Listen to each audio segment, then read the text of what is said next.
everyone, welcome back to Jazz Tutorials. This week I'm showing you another awesome photo effect, manipulation, whatever you want to call it. Alright, so we're going to be doing this all in adjustment layers, so it should be pretty simple for you guys to follow along. I'll show you step by step how I made this lovely, I'm going to call it like a dark blue, crazy, I don't even know what I'm going to call it actually. You'll find the hell out in the title what I'm going to call it, because I don't even know at this point. Alright, so we are making something that's going to be like a blue-hued effect, but yeah. Anyway, so I'm starting off with a curves adjustment layer, and you guys will make these. I will show you my little numbers I've chosen. So we're starting off with RGB, and I have an input of 80 and an output of 86. An output of 66 for the first. That's the first dot. Then you're going to make a second dot or a placement, and that one's going to be 143 for the input, an output of 141. And then on the last third one, which is the top here, it's going to say 244 for the input and 255 for the output. Okay, we got that going on. Now we're going to add our reds in there, red into the mix. So you're going to place a dot, a second dot up here somewhere, and the input should say 106 and your output should say 124. Just plug my fan in quickly on my computer so I don't overkill it.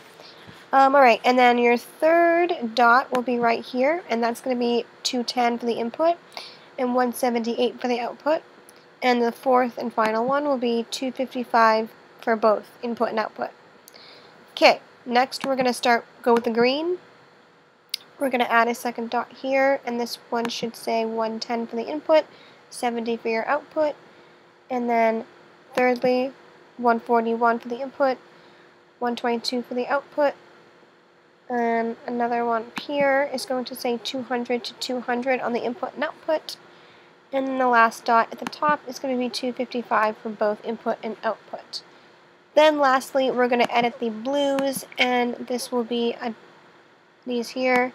So you want to have 83 for your input and 110 for your output on that dot. Next one should say 172 for the input. Output should say 160. And lastly, you should have a 255 and 255 for your input and output.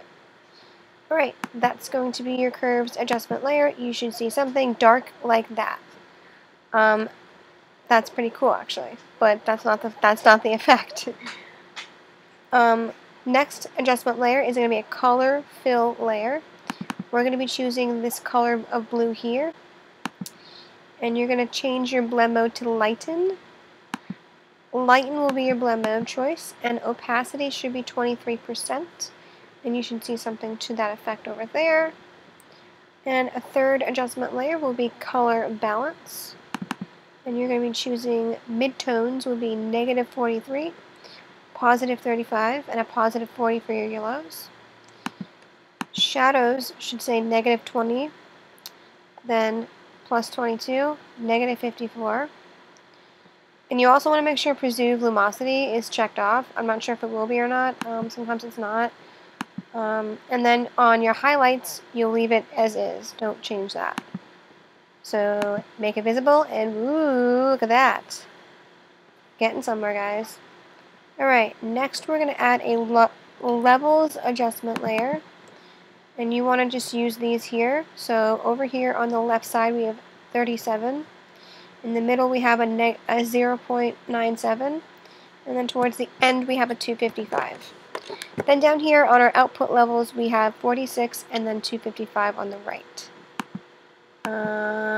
Basically you're not changing anything else but that. These all stay basically where they are, 0, 1, 255. Alright, make that visible and you'll have that. Ooh, pretty. Alright, we have a couple more to go. A gradient map will be our next adjustment layer above all that.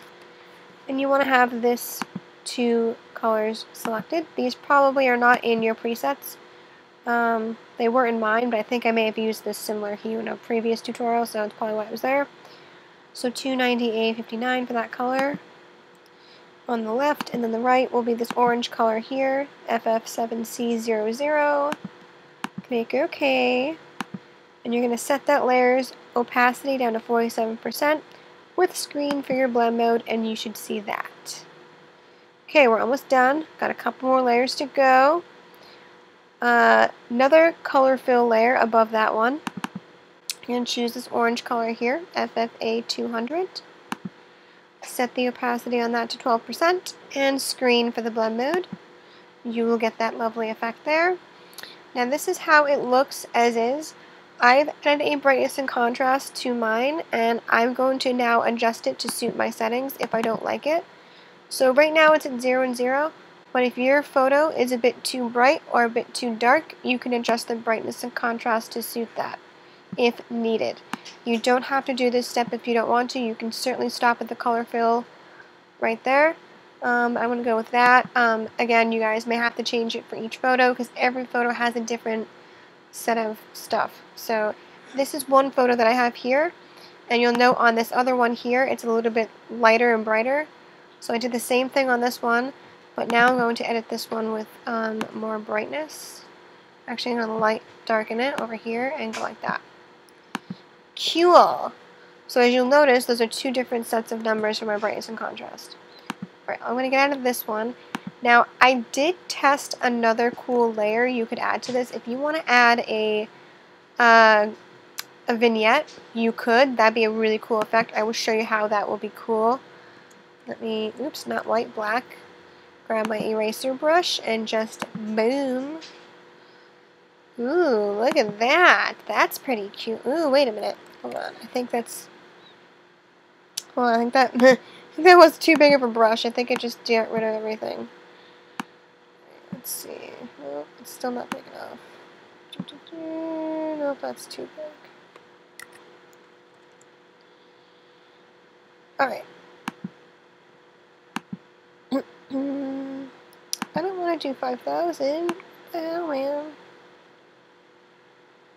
Whatever. We'll go with that. Oh, haha, just kidding, I didn't make it black. And you could go something like that.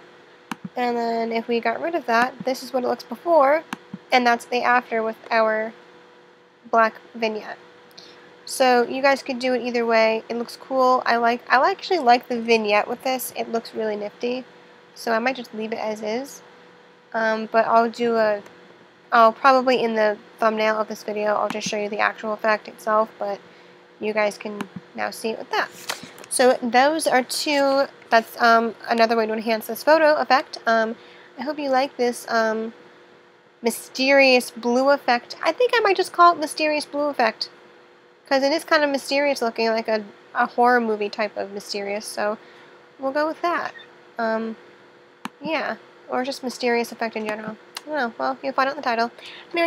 Anyways, guys, thank you for watching. Thank you for subscribing. If you do hit like if you love this video. If you want to see more stuff like this, hit up my channel. I do post other cool stuff, and I will see you guys later. Bye!